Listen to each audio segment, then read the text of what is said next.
I fell into bad company at the age of 7 or 8. I was addicted to weed and other drugs. I was joined into the Junior Vikings Confraternity (JVC) under Iceland. My life grew worse when I entered Yahoo, internet fraud. I deceived people, made mothers and fathers cry. I caused families to sell house, cars, and properties.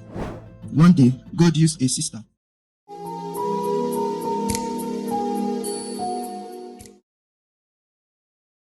I want to use this time to share a part of my life, how I was living before I came to God's Lighthouse. I was born into a family without peace, love, or obedience. My home was filled with constant fighting, hatred, and violence. After my mother gave birth to me, she stayed less than 1 month before running away. Not because she could not take care of me, but because of the deep problem in the family.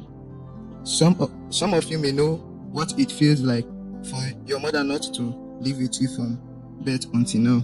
My father was the one who raised me up, my brother and my sister. He carried both sides of father and mother.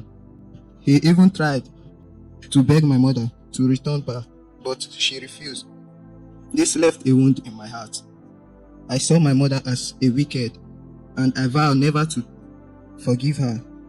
My father, too.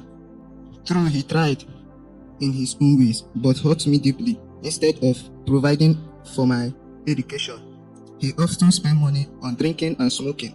Sometimes, I dropped out of school, even though there was money in the house, because that money was wasted on alcohol. This filled me with anger, bitterness, and unforgiveness towards both of them. My father's life was filled of battle. His own siblings constantly fight against him, sometimes using the police, other times using juju. By the time I was 3 years old, police would often come to arrest him based on lies. As a little boy, I would run barefoot after them, crying, only to be pushed aside. My father's senior brother and wife were fetish people. Sometimes my father would take us to sleep in their house at night. I would see them dressed in red and white, performing rituals. This experience planted fire in me from childhood. One day, my brother killed a cat in the compound, not knowing it was tied to my uncle's wife's life. Immediately, she screamed in pain, shouting, "My head, fire!" She died that same day. This kind of strange event surrounded my childhood. When I was about 7, I went on holiday to my mother's sister's place for the first time. I met someone who showed me kindness, a madman, known in the area as a peacemaker. True, he was called mad. He was hardworking, kind, and loved by all. He carried me along as we did labor work together, packing waste, carrying block, clearing grasses. He taught me the value of work. On my last day, he gave me 1,000 from his savings, knowing I might have nothing when I returned home. That love touched me deeply. I never knew that leaving him would make a turning point in my life. Back home, I soon fell into bad company at the age of 7 or 8. I started smoking at first. I only pretended, but before long, I was addicted to weed and other drugs. Drugs became my best friend. Through cousins and friends, I was introduced into cultism.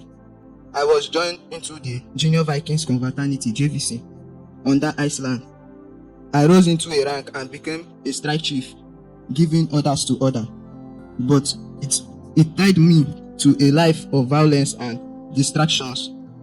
Around that time, I also fell into sexual immorality. It started the day my father brought a lady home.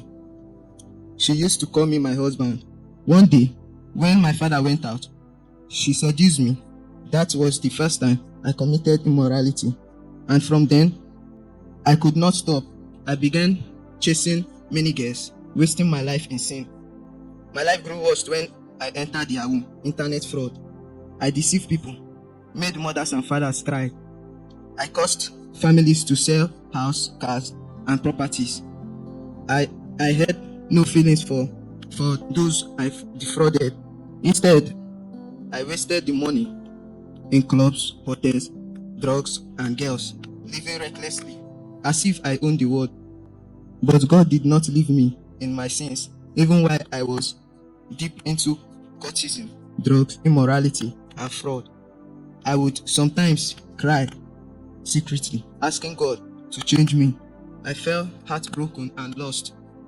One day, God used a Sister Victoria, from God's Lighthouse, to invite me to a church. That was when my journey of deliverance began. I gave my life to Christ, and they gave me a shepherd, Bro Clinton Arinze. At first, I was full of pride, hot temper, and resistance. I did not want correction, but Bro Clinton was consistent with me. He fought for my soul until I finally surrendered to Christ. Today, I can testify that Jesus set me free. He delivered me from cultism, drugs, sexual immorality, and fraud. He healed my heart from unforgiveness towards my parents. Where there was anger, now there is forgiveness. Where there was pain, now there is love. Now I knew that pride, money, silver, and gold mean nothing. God is everything we need. I want to thank God for Sister Victoria, for Brother Clinton Arinze, and for God's Lighthouse. I also want to give my shepherd, Bro Clinton, a big handshake for all he endured to see me saved. My life is proof that no matter how far you go into sin, whether in cultism, drugs, immorality, and fraud, or unforgiveness, Jesus can save. He brought me out of darkness into his marvelous light. Today, I live only to give him glory. So now, you see, one of these things is that I was in the internet. If you enter your internet anytime, you hear that a little boy fraud somebody of 20 million, 25 million, 30 million. I was one of the person. So it was not easy. It was not easy to change from those life to come to meet God. But one of the ways I noticed that this period is my period of time to change.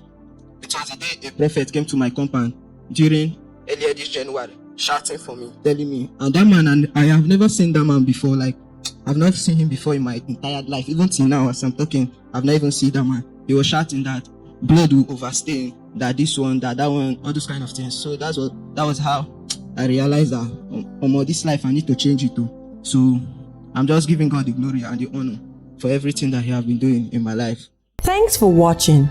For more stories of God's transforming power as well as all the life-changing content, do check out the links in the description. Please do not forget to subscribe, like, turn on your notification bell, and share. God bless you.